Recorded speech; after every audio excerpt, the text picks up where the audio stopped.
briefly, I would like to say that I am a retired Army general, having served for 36 years in the Greek Army. I graduated the military academy in 1975, and I became retired 2007. During these years of my serving in the Greek Army, I had posts in combat units and in staff positions. I also am graduate of many military schools, including schools in my country, in the United States of America.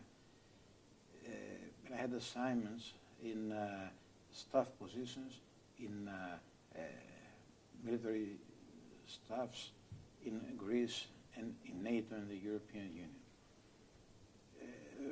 The reason that urged me to get involved in political affairs and become a politician was the understanding that because of the implementation of the austerity measures in Greece, all pillars of supporting the nation started to be destroyed. I mean, the education sector, the public health sector, the sector of national defense, and all the sectors consisting the nation started to be destroyed and been under threat, and the whole society started to suffer. It was something unacceptable for me.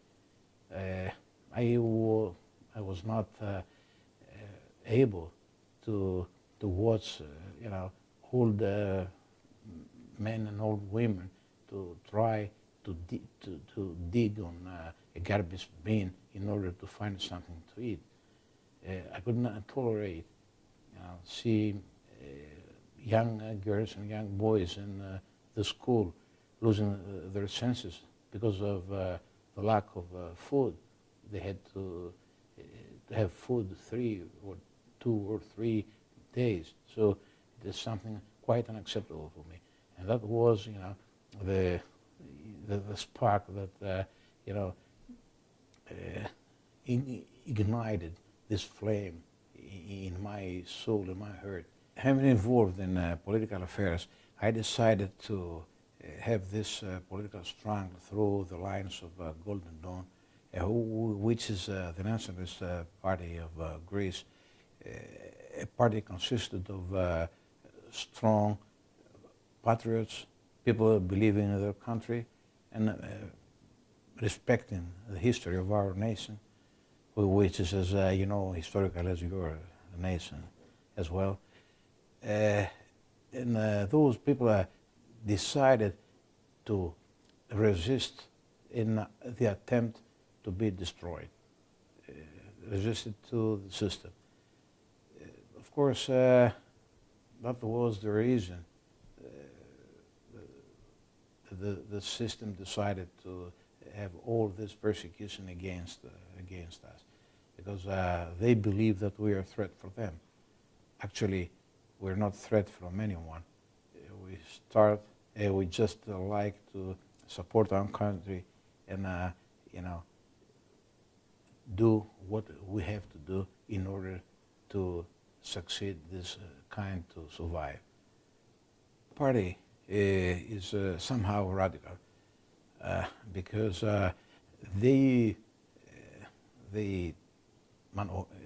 because we try to do the appropriate issue without having in mind any of the consequences of this movement, of our development, and of course, not scaring to do what we have to do.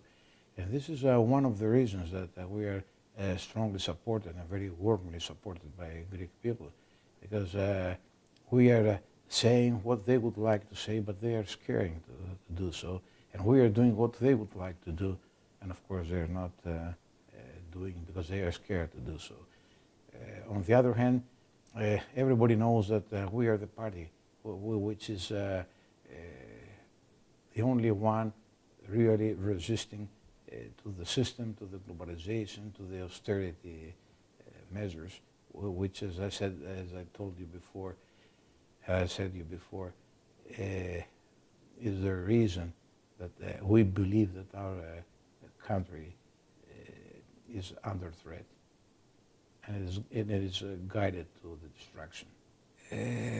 Unfortunately, system in my country is threatening the basic freedoms, which are established by democracy and a democratic way of thinking and behaving.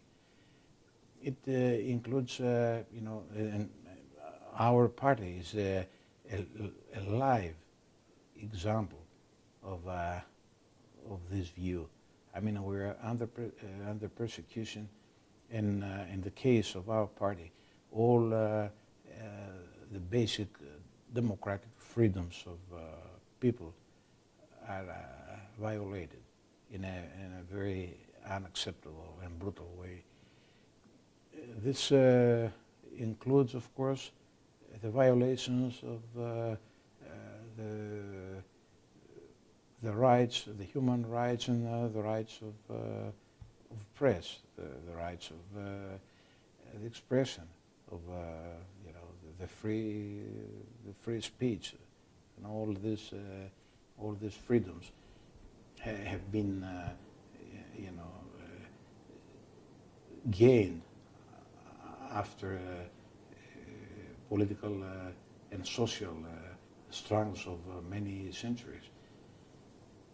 And regarding the way that government and the police forces are behaving to our party, I would like to make the distinction between the two behaviors. The behavior of the government is absolutely not democratic and unfair. They are violating the basic human rights, and they do not scare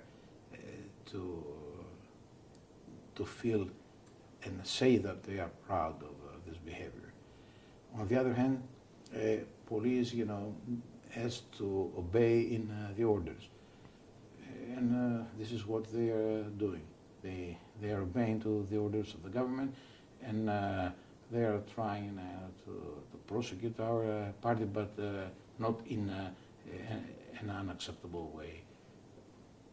They are not taken too far, and they do not exercise police violence against us. Yeah, I would say that very professional in the way that they are dealing with us.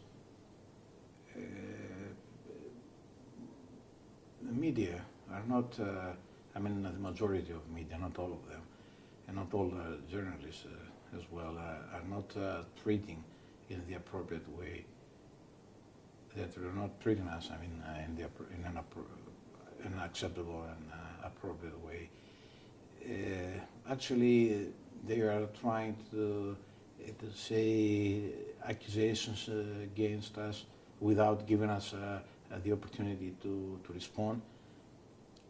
On the other hand, they are trying not to deal with us at all.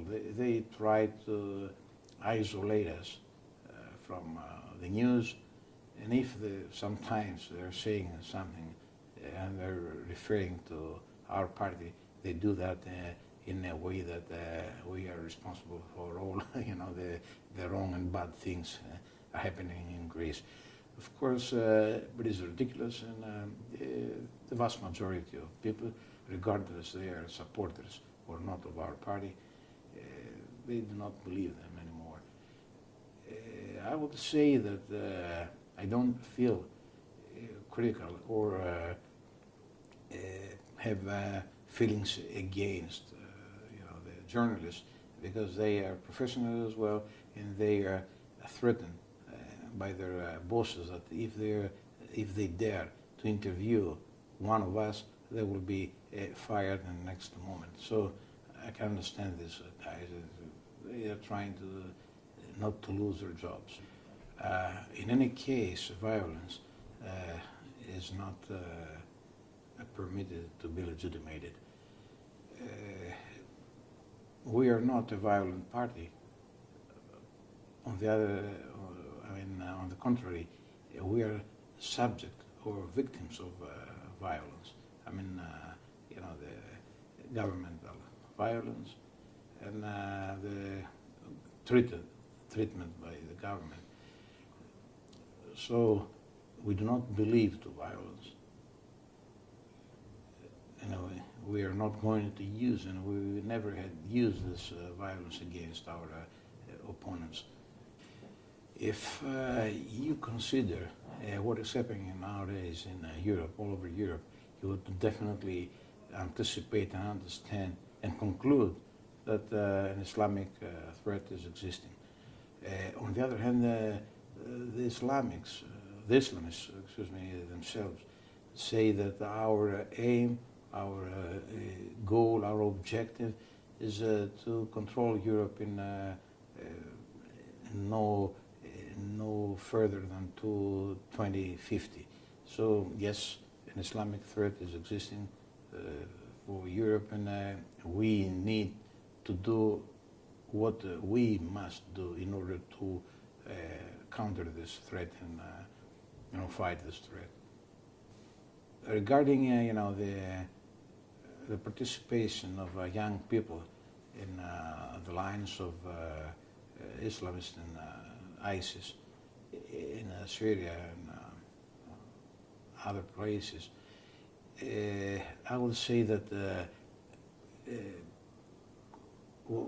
regardless you consider it acceptable or not, it is a real existing situation, a real world situation, and we need to tackle with this situation. It happened, in my view, because young people in all countries of Europe are not well educated, and it is our responsibility for this development. On the other hand, they are not from the families well prepared to fight for ideals, just like the national dignity, or democracy, or all these high-level ideals that should be supported and be the fire of in our life. And have all these gaps in their soul and in their mind, it's not difficult for some of them to join ISIS or the other Islamic movements. On the other hand, young people are joining to Christians or maybe Kurds movements, not in large numbers. These amounts that they are doing for the Islamists is a consequence of their education and treatment from the families. They believe in ideals, and they see that these ideals are under threat in that areas, and this is a kind of reaction. Some of them are very feel strong enough, and they would like to be there in order to fight for their own ideals. But of course, not assuming crimes. They're not criminals. These guys are not criminals.